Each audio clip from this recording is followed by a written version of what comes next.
ખેરગામમાં ચૈત્રી નવરાત્રિ અનુષ્ઠાન અંતર્ગત નવચંડી યજ્ઞ અને દેવી ભાગવત કથાનો આરંભ થયો। ખેરગામ જગદંબાધામમાં આજે ચૈત્રી નવરાત્રિ અનુષ્ઠાન અંતર્ગત નવચંડી યજ્ઞ અને પ્રફુલ્લભાઈ શુક્લની 890મી દેવી ભાગવત કથાનો મંગલ આરંભ થયો હતો।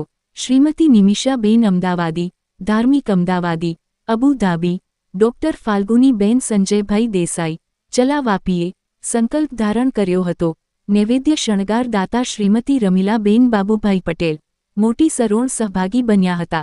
108 દીવડાની મહાઆરતીના સંચાલક બિપિનભાઈ પટેલ ભૈરવી, જયશિખભાઈ પટેલ, અમૃતભાઈ પટેલ, સતીશભાઈ રિદ્ધિઓટો સહિત ભાવિકો જોડાયા હતા।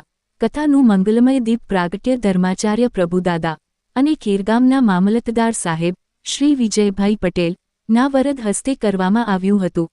આહવા આંબાપાડાથી પધારેલ શ્રીમતી ભારતીબેન ભોને, બાપા સીતારામ પરિવાર, તાલુક પંચાયત ઉપપ્રમુખ લીનાબેન અમદાવાદી અને ખેરગામ તાલુકા ભાજપ મહામંત્રી વિજયભાઈ રાઠોડ દ્વારા પોથી તેમજ વ્યાસ પૂજન કરવામાં આવ્યું હતું।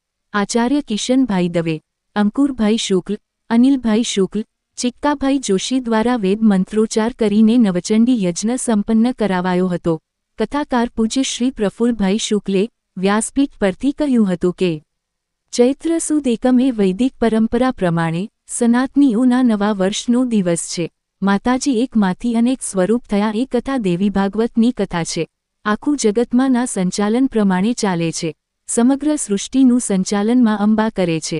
માતાજીના સત્વ, રજ અને તમ આ 3 ગુણ મુખ્ય છે। કળી યુગમાં દેવી ભાગવત કથા દુર્લભ છે। આખું જગત માયાને આધીન છે।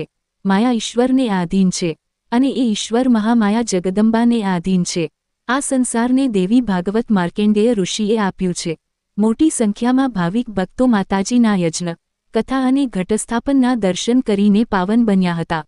ભૂદેવો દ્વારા ગિરજા સ્તુતિનું પારાયણ કરવામાં આવ્યું હતું।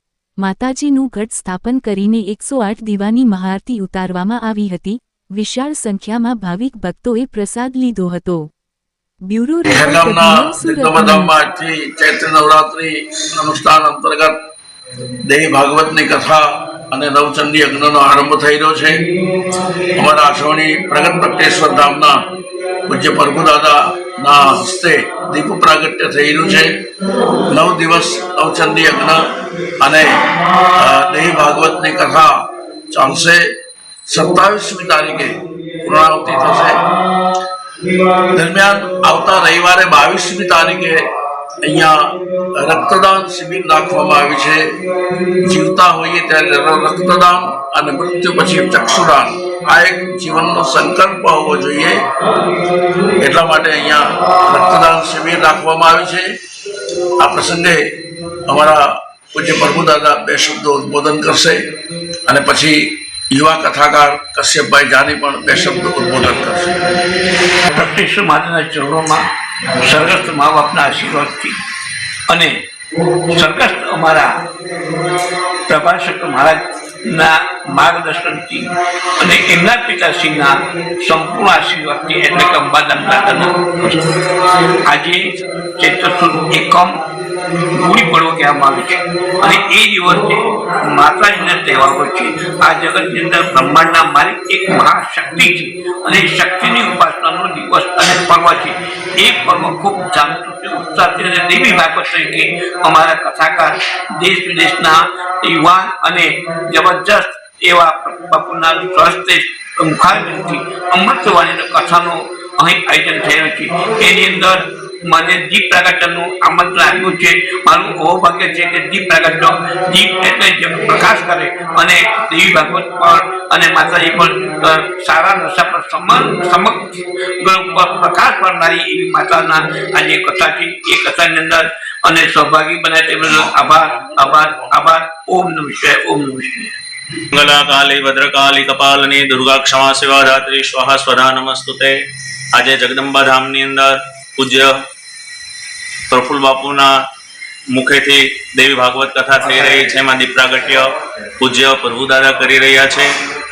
કલો ચંડી વિનાયકો કળિયુગની અંદર પ્રત્યક્ષ ફળ આપનારા દેવ હોય તો એ ગણપતિ દાદા અને માતાજી છે। આપણા શાસ્ત્રમાં 4 મુહૂર્ત એ શ્રેષ્ઠ મુહૂર્ત બતાવ્યું ને એમાંનું આજનું ગુડી પડવાનું પહેલું મુહૂર્ત ને આપણું હિન્દુનું નવું વર્ષ જ્યારે આપણું ચાલુ થઈ રહ્યું છે ને એમાં આપણને દેવી ભાગવત કથાને બાપુના મુખેથી સાંભળવા મળે અને નવચંડી યજ્ઞ આપણા શાસ્ત્રમાં 4 મુહૂર્ત એ શ્રેષ્ઠ છે. પહેલું મુહૂર્ત ગુડી પડવો, બીજું અક્ષય તૃતીયા, ત્રીજું દશેરો અને ચોથું નવું વર્ષ કારતક સુદ એકમ. તો આ બધા મુહૂર્તની અંદર પૂજ્ય આજે બાપુના સાનિધ્યની અંદર દેવી ભાગવત કથા થઈ રહી છે અને બાપુની કૃપાથી ને પૂજ્ય ધર્માચાર્ય પ્રભુદાદાના આશીર્વાદથી હું પણ આવતીકાલથી ખટાણાની અંદર મારી ભાગવત કથા કરી રહ્યો છું. તો આ બધું જ શ્રેય પૂજ્ય બાપુને અને દાદાને જાય છે. અસ્તુ. ઓમ નમઃ શિવાય.